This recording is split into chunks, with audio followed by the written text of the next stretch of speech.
La liberté de penser vient de l'étude des textes religieux.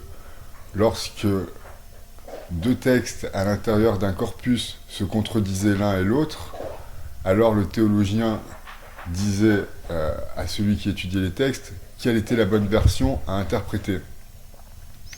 Donc les laïcs, eux, ont décidé d'avoir la liberté de penser et de choisir quel texte était à privilégier par rapport à l'autre sans écouter le théologue ou le clerc. Si le laïc choisissait d'écouter le théologue, d'écouter la version du théologue sur un texte bien spécifique, on disait alors, on dit toujours qu'on entre en religion. Cela ne marche pas qu'avec la religion, cela marche aussi avec la philosophie ou tout autre domaine, comme par exemple la littérature. Si votre professeur vous inculque qu'est-ce que le bon sens littéraire, par là qu'est-ce que le bon style, et que vous êtes d'accord avec lui, alors vous êtes en religion avec votre professeur de français. Que la liberté de penser, ce n'est pas fatalement s'opposer au texte religieux, mais avoir la libre interprétation du texte, hein, et pas celle que l'on nous transmet.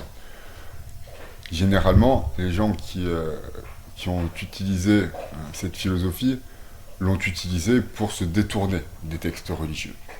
Mais on peut considérer que la liberté de penser, c'est aussi avoir sa propre interprétation du texte. Le libre arbitre est une notion aujourd'hui encore extrêmement disputée en philosophie. C'est-à-dire que les gens se posent vraiment la question, est-ce que le libre arbitre existe vraiment? Si j'en prends l'exemple des deux exemples que je viens de citer précédemment, à savoir entrer en religion ou avoir la liberté de penser, j'en conclus que le libre arbitre, finalement, c'est de refuser à la fois la religion et la liberté de penser. À savoir que si on me propose un texte religieux, soit de l'interpréter moi-même, soit d'entrer en religion avec le théologue qui va m'instruire, je vais finalement refuser les deux, hein, puisque les,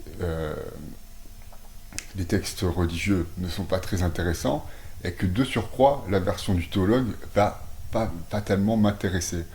Voilà ce que je pense du libre arbitre. Finalement, le libre arbitre, c'est plutôt le refus de la liberté de penser et le refus de la religion.